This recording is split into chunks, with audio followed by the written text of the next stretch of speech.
जब पहली बार भारत में टीवी पर रामायण प्रसारित हुई थी, लोग नहा धोकर चप्पल जूते खोलकर एक बड़े झुंड में बैठ जाते और जब भी टीवी में श्री राम जी का जय उद्घोष होता तो लोग बाग भी हर्षोल्लास से जय उद्घोष करते और टीवी को ही प्रणाम करते। जय श्री राम। क्या आप जानते हैं कि रामायण सिर्फ भारत का महाकाव्य नहीं है? यह एक वैश्विक कहानी है जो दक्षिण पूर्व एशिया और उससे भी आगे के देशों में बसी हुई है। रामायण की मुख्य कहानी प्रभु श्री राम, माता सीता, भैया लक्ष्मण, महावीर हनुमान, दशानन रावण तथा अनन्य पात्रों के धर्म, प्रेम और बुराई पर अच्छाई की जीत पर आधारित है। तो आज हम आपको दिखाएंगे कुछ ऐसे देश जो रामायण को अपने कल्चर में, ट्रेडिशन में महाकाव्यों के अलावा लोक कथाओं तथा नाट्य कार्यक्रम, कठपुतली शो, साहित्य या मंदिर की दीवारों पर बने चित्रों के माध्यम से अगली पीढ़ी को विरासत के रूप में सौंपते हैं।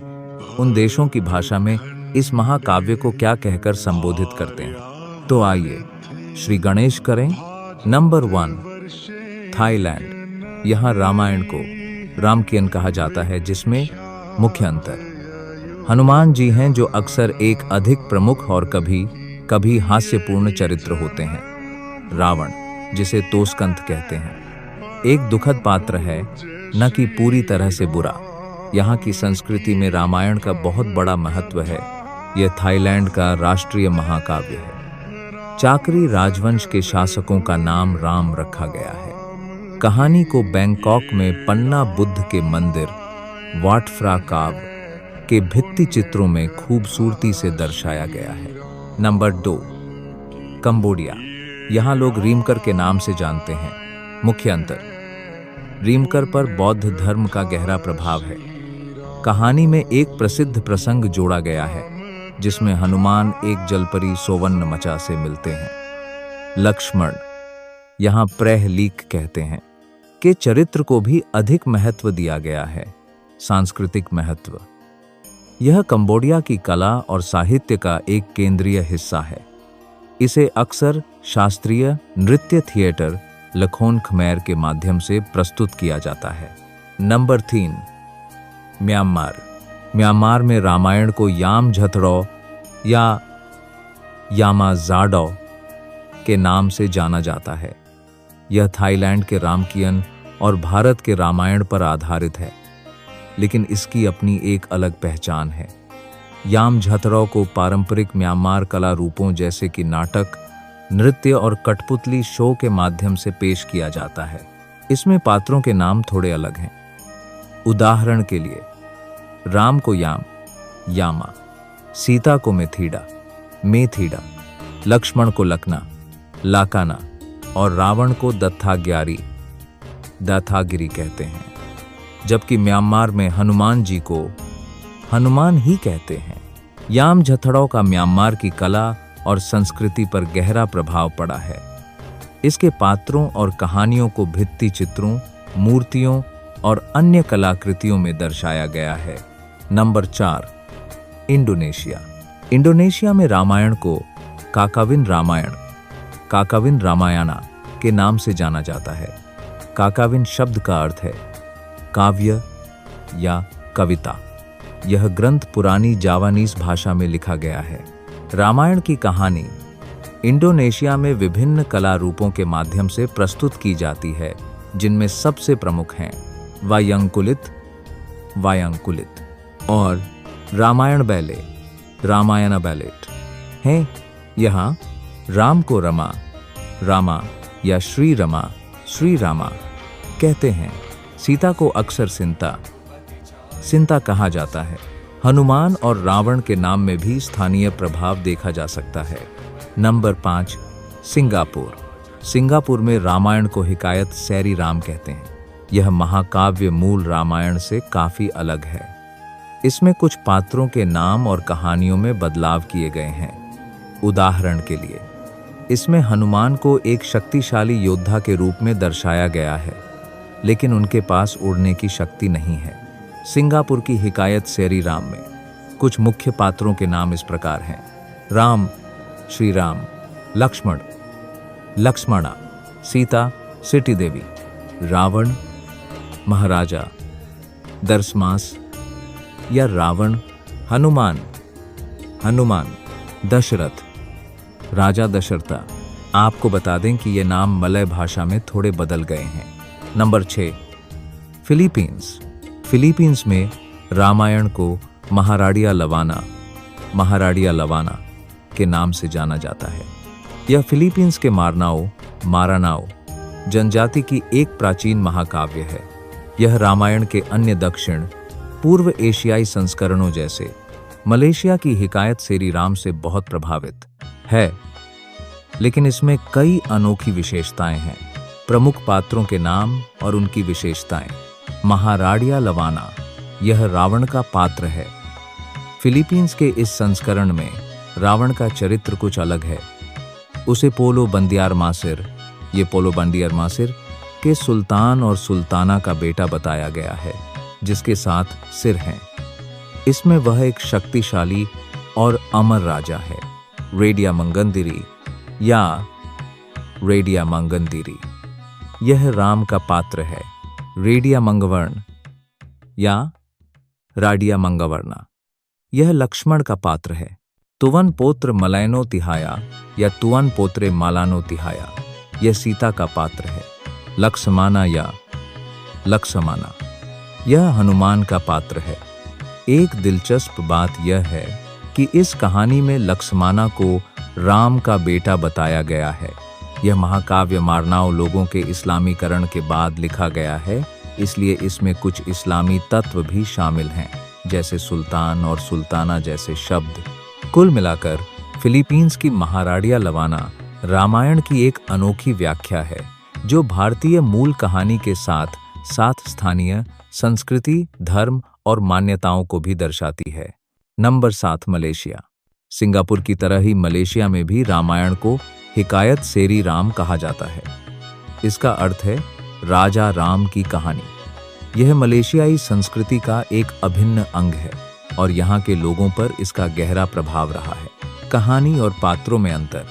दशरथ, उन्हें पैगंबर आदम, प्रॉफिट एडम के परपौत्र के रूप में दर्शाया गया है।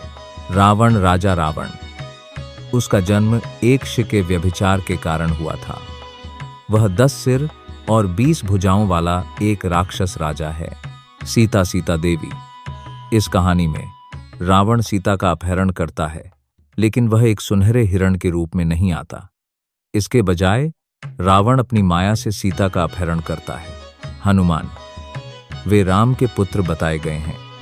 कहानी में एक जगह राम और सीता एक जादुई तालाब में कूदकर बंदर बन जाते हैं और इसी से हनुमान का जन्म होता है। राम का वनवास। इसमें राम को वनवास पर इसलिए भेजा जाता है क्योंकि एक रानी के कारण राजा दशरथ एक प्रतिज्ञा लेते हैं और राम को राज्य छोड़ने के लिए कहते हैं। सुखांत। भारतीय रामायण के विपरीत हिकायत सेरी राम का अंत सुखांत है। राम, सीता, लक्ष्मण और हनुमान शांतिपूर्ण तरीके से जीवन बिताते हैं। राम अयोध्या नहीं लौटते बल्कि लंकापुरी पर ही शासन करते हैं। नंबर 8, श्रीलंका। श्रीलंका में रामायण का इतिहास काफी पुराना और गहरा है। यहाँ की संस्कृति और लोक कथाओं में रामायण से जुड़ी कई कहानियां और स्थान मिलते हैं। हालांकि श्रीलंका में रामायण का कोई अलग संस्करण नहीं है, लेकिन यहाँ की लोक कथाओं और मान्यताओं में रामायण की घटनाएं और पात्र शामिल हैं। श्रीलंका में, विशेषकर कुछ समुदायों में, रावण को एक राक्षस नहीं बल्कि एक महान राजा, एक विद्वान और एक कुशल चिकित्सक के रूप में देखा जाता है। श्रीलंका के लोग रावण को एक असाधारण शासक मानते हैं जिन्होंने विज्ञान, आयुर्वेद और कला के क्षेत्र में महान उपलब्धियां हासिल की थीं। नंबर 9, नेपाल। नेपाल में रामायण का गहरा सांस्कृतिक और धार्मिक महत्व है। यहाँ के लोग रामायण को अपनी विरासत का एक अभिन्न अंग मानते हैं, खासकर इसलिए क्योंकि भगवान राम की पत्नी सीता, जिन्हें नेपाल में जनकपुत्री भी कहा जाता है, का जन्म नेपाल के जनकपुर में हुआ था। यहाँ पत्रों के नाम भारत के समान ही है।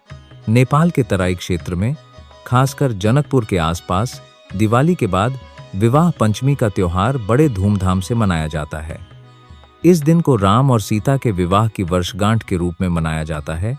और दूर दूर से श्रद्धालु यहाँ आते हैं। इसके अलावा दशहरे और रामनवमी जैसे त्योहार भी नेपाल में बहुत श्रद्धा के साथ मनाए जाते हैं, जो रामायण की कथाओं से जुड़े हैं। संक्षेप में, नेपाल के लिए रामायण सिर्फ एक धार्मिक ग्रंथ नहीं, बल्कि उनकी राष्ट्रीय पहचान और सांस्कृतिक विरासत का एक महत्वपूर्ण हिस्सा है। Number 10, Laos. लाओस में रामायण को फ्रालाग फ्रालाम या फिर फ्रालाग फ्रालाम के नाम से जाना जाता है। इसे लाओस का राष्ट्रीय महाकाव्य माना जाता है और यह लाओस संस्कृति, साहित्य, नृत्य और कला में गहराई से समाया हुआ है। फ्रालाग फ्रालाम का शाब्दिक अर्थ है राम लक्ष्मण। यहाँ कुछ प्रमुख पात्रों और कथाओं में भारतीय रामायण से भिन्नताएं हैं। राम फ्रालाम, उन्हें बुद्ध का एक अवतार माना जाता है जो नैतिकता और धर्म के प्रतीक हैं। लक्ष्मण फ्रालाग, कथा का शीर्षक उनके नाम पर है, जिससे उनके महत्व का पता चलता है।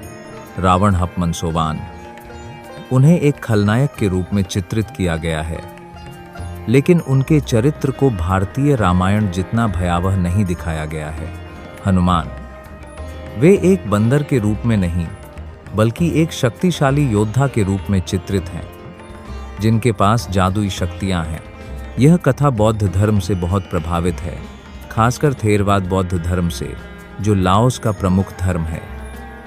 लाओस में फ्रालाग फ्रालाम को केवल एक कहानी के रूप में नहीं, बल्कि एक धार्मिक और नैतिक शिक्षा के स्रोत के रूप में भी देखा जाता है। ये कहानियां लाओस के मंदिरों की दीवारों पर और पारंपरिक चित्रों में भी चित्रित हैं। Number 11, Mauritius. मॉरीशस भारतीय प्रवासियों के माध्यम से रामायण यहाँ की संस्कृति का एक महत्वपूर्ण हिस्सा बन गई है। रामलीला और रामायण पाठ यहाँ के हिंदू समुदायों के बीच बहुत लोकप्रिय हैं। मॉरीशस में रामायण को रामायण ही कहते हैं। सारे पात्र भारत के समान ही हैं। वहाँ भारतीय संस्कृति का गहरा प्रभाव है और रामायण को बहुत सम्मान के साथ देखा जाता है। यह वहाँ के हिंदू समुदाय के लिए एक महत्वपूर्ण धार्मिक और सांस्कृतिक ग्रंथ है।